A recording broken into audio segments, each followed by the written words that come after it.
Welcome to my video about astral projection. I hope you're having a wonderful day. My name's Daniel, and in this video I want to talk about my own experiences regarding astral projection and tapping into alternate realms of information, of consciousness. Over the last 5 or 6 years, I've only astral projected maybe 5 or 6 times, so I'm definitely not an expert at it, but I want to share my own insights and experiences regarding what astral projection is, what we're actually tapping into here, and how this process works for me.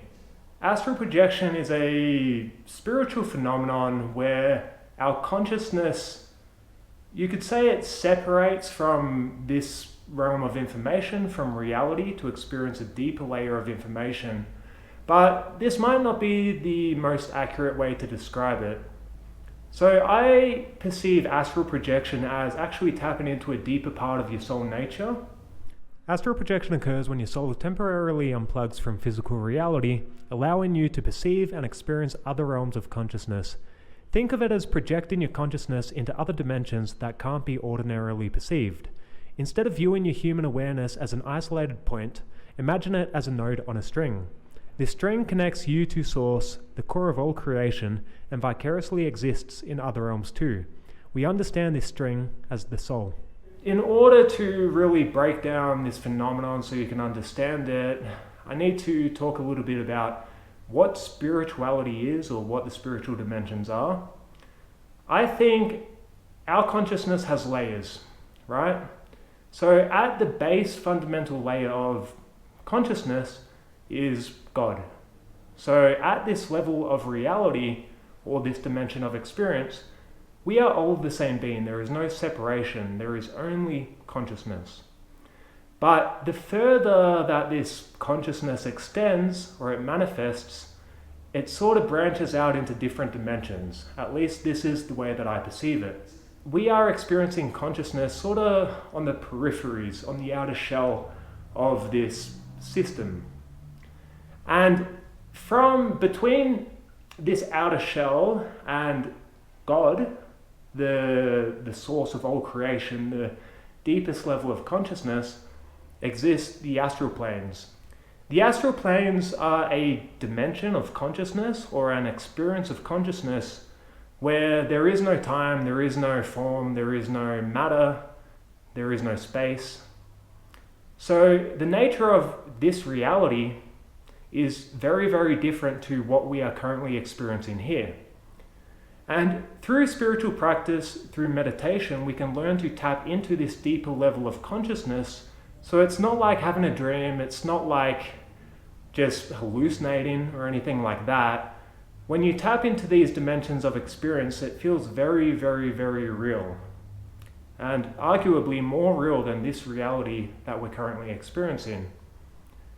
In this space, a deeper part of your soul nature takes over, and it's almost automatic in a way. So you don't think from your mind, you don't think, oh, what am I going to do? Where am I going to go? What am I going to see? Things just happen. But the nature of consciousness in these realms is very, very different to what we experience here. And in these realms of experience exist many different entities and energies and things that you do interact with when you are astral projecting. So these realms can be scary when we first start to enter them, because again, we don't really know what's happening. It's quite a intense phenomenon, especially when you start breaking through the sort of threshold of reality to enter these spaces. And you can experience a lot of different things, and it all happens very, very quickly. It's like the speed of reality is 10 times quicker in these realms, because these realms don't have time. Time is a construct of this dimension, and this is something you need to understand when you're going into these spaces, because again, the rules of this reality, or this layer of consciousness, are very different to what we are experiencing here. Some people say that when they astral project, they float around and they explore the world and see different places in real time. To me, personally, I haven't had this experience. When I astral project, I'm going into a completely different dimension. It has nothing to do with reality, or this reality that we perceive. Personally, I believe that this experience that people say that they are flying around and, seeing other people or reality, I believe this is remote viewing, where we are still in this reality, but perhaps our spirit or our soul has disconnected from the human and we can actually sort of do our own thing. When I have astral projected, there were 2 times, I believe, that were under the influence of plant medicines. This is how it started. And of course you might say, oh, well, that's just plant medicines, you're just tripping out, this is an astral projection. But these experiences were very different to the many, many times that I've experienced plant medicines.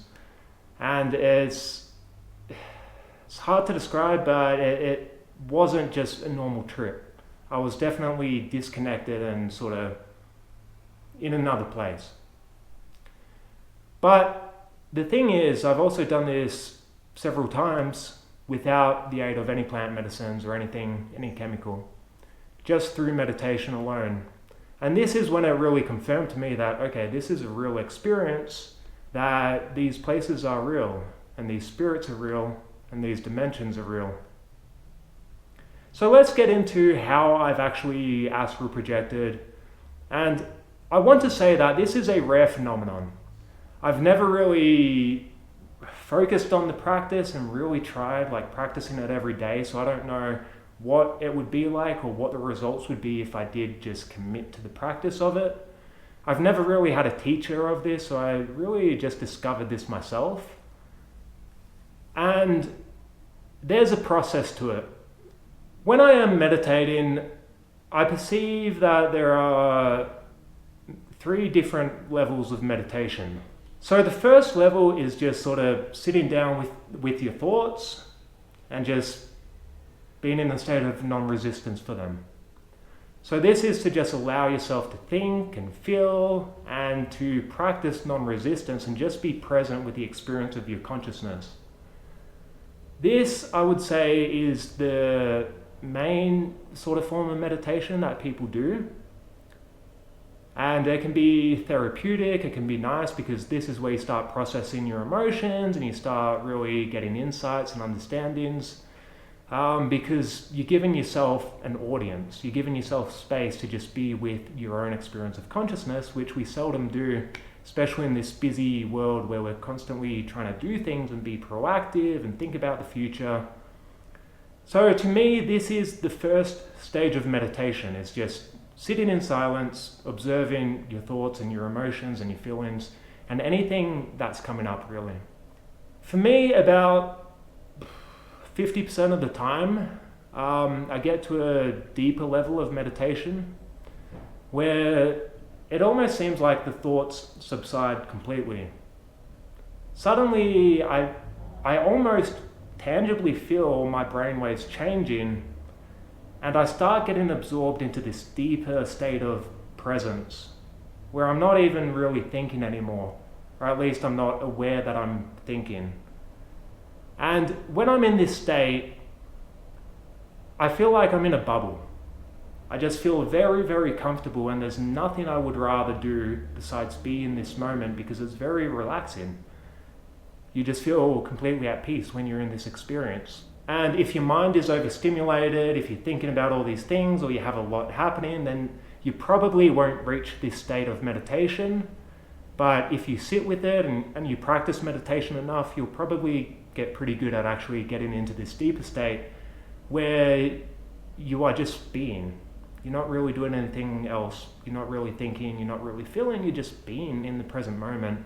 So to me, this is the second stage of meditation, the deeper layer of meditation, when you sort of seep in a little bit further into your own consciousness to just experience the purity of consciousness without all of these distractions and all of these things happening.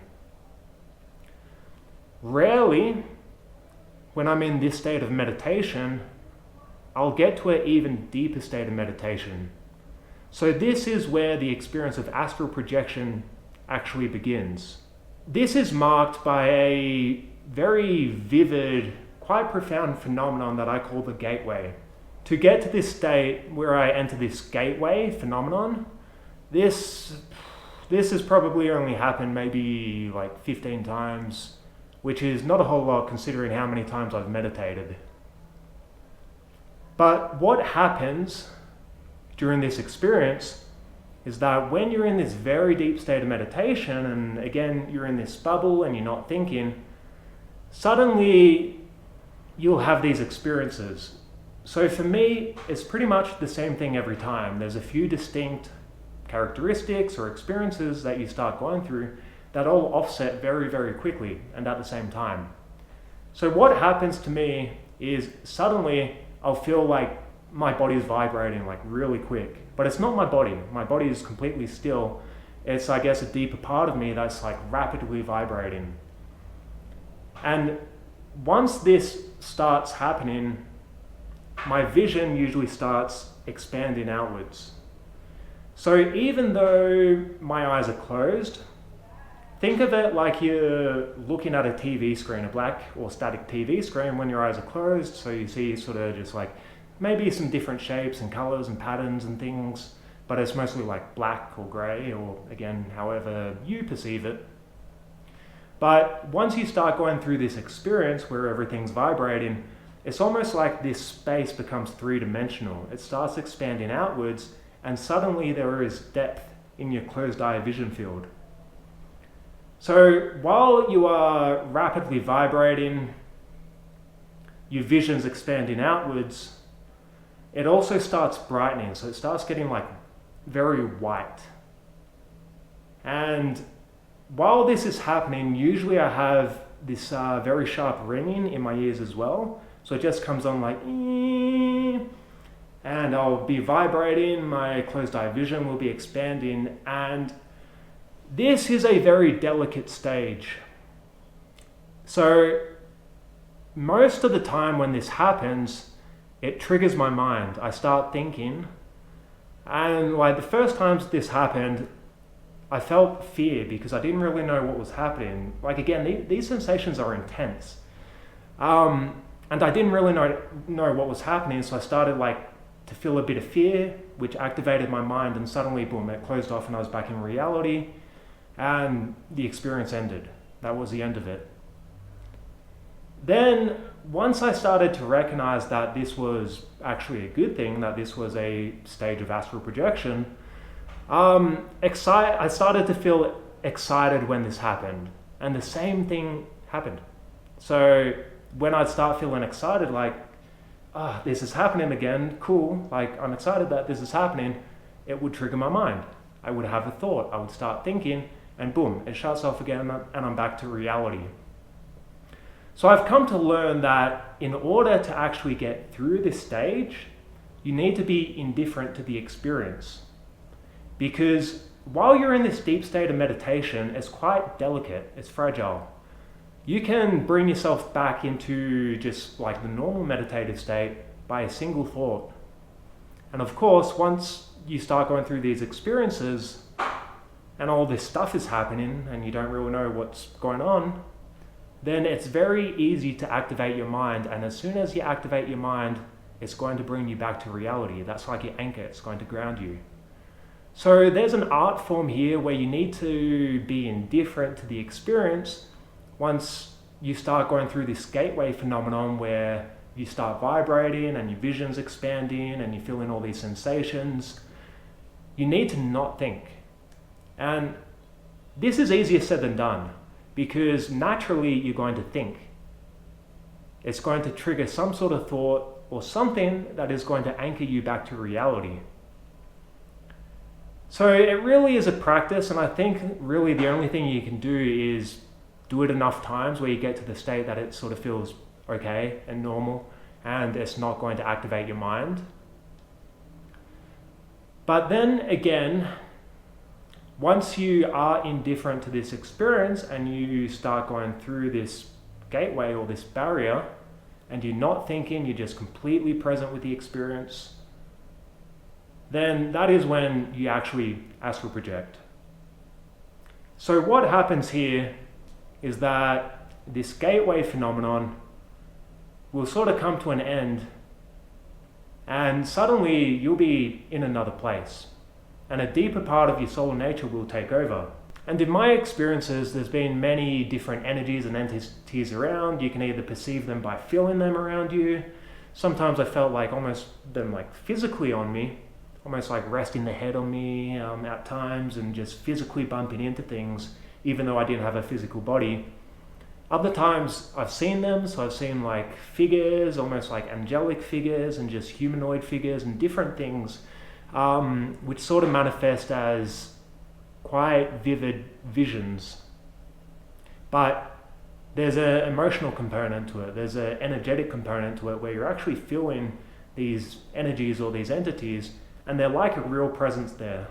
Often I start getting information, so if I'm like in contact with some sort of entity or spirit, I'll begin just getting a lot of information, almost like I'm communicating with it, but it'll be just very direct. Like I'll just within a second know exactly what it's trying to tell me, and it'll be very clear as well. It just boom, it hits you and you just know. You just know what these spirits of these things are saying, and they do all seem to have their own personalities as well. So some spirits are light and benevolent. Most of my encounters with spirits have been with positive, benevolent spirits, which have wanted to show me things, or they've been excited that I've been there. They've asked me to come along with them, so I have, and they've shown me like different, I guess, parts of this astral realm. There's a lot of neutral entities out there as well, so these are entities that you can't get any read from. So you perceive a presence, whether it's like visually you perceive a presence, whether you feel it, you know that something is there, but you have no idea what it is or how it feels. So it doesn't give you any indication. It does, like when you're encountering benevolent spirits, you get this feeling that this is good. You feel gratitude, you feel love. There's just this feeling of peace when you're around them, and it feels good. You know that inherently these spirits are good and here to help. So there's no fear or anything like that, because you know that they are positive spirits.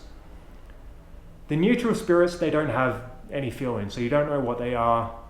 Usually in my experiences, when I encounter one, I'm sort of like, okay, I don't really like know what you are or how to feel about this, and I just sort of move on. And occasionally I've encountered dark spirits as well, which in my experiences has been quite terrifying actually. I had one experience where I was just laying on my bed on my phone, and suddenly I started vibrating out of my body like within seconds, and I was perceiving this really dark energy around me, and I actually heard physical whispers, which were like, it had a very deep voice and it was like whispering things to me, and I had this sense of just dread, like it was terrifying. But luckily that usually doesn't happen, and when I've seen dark spirits or like these shadowy sort of things around me, usually positive spirits come in and sort of like flush them away or scare them off. But the astral realms are a very interesting dimension of experience, because there's so many different things out there. There are so many different spirits, and you can, like, once you're out there, these worlds are teeming with life. You think Earth is teeming with life, just wait until you go into these astral planes, and there are so many different spirits around. And you don't even know like how you come into contact with them. They sort of just appear and different things show up. And you don't know whether you're going into their world or they're coming into your world or what's going on, because again, there is no space. So it's a little bit hard to comprehend here, but you know that they're real. So sometimes when I astral project, a spirit will like take me, or it'll ask me if I want to come along with it, and automatically I'm sort of just moving along with this spirit, and I'm seeing like all these different fractals, and like the space is changing. So I know there's some sort of movement or something's happening. I'm actually like moving along with this spirit, but at the same time, it's not like there's a physical space. And they have shown me different things. They've shown me like warfare. I've had different visions. I've gotten different information about like masculine and feminine energies and different constructs of spirituality. And they can definitely show you things and teach you things and go along with it. And this is usually what my experience of astral projection is. So I'll meditate, then I'll get into this deeper state of meditation, and then occasionally I'll go through this gateway phenomenon where, again, I start going through all these intense symptoms, like I'm vibrating and my vision's expanding. And then occasionally, again, I'll get through that experience if I don't snap myself out of it by thinking. And then suddenly I'm in this realm and there's all these spirits and different things around, and usually that's what my experience of astral projection is. It's very rapid. I'm encountering a lot of spirits. Sometimes I'm going with them and seeing different things. Sometimes I'm getting like visions of just different things that are happening, spiritual concepts often, or I'm getting information about things. This experience usually lasts, it's hard to say. I'd say a couple minutes to maybe 10 minutes. But again, it's hard to say because I'm not timing I don't know when it's going to happen. I'm not timing myself or anything. And it can feel like a long time when you're out there, but when you're back, it's probably really not that long, like maybe a couple minutes. I do think that in general, astral projection is a rare phenomenon, and most people probably won't experience it in their lives unless they're dedicated to the practice. Usually I don't set an intention to astral project. Every time I have actually set an intention and tried to do it, it's never worked. The times that it did happen, it sort of just happened spontaneously. When I went through these stages, like why do it? What actually is it? What's the point of astral projection? To me, I just find it interesting. I don't find any inherent reason why you should do it.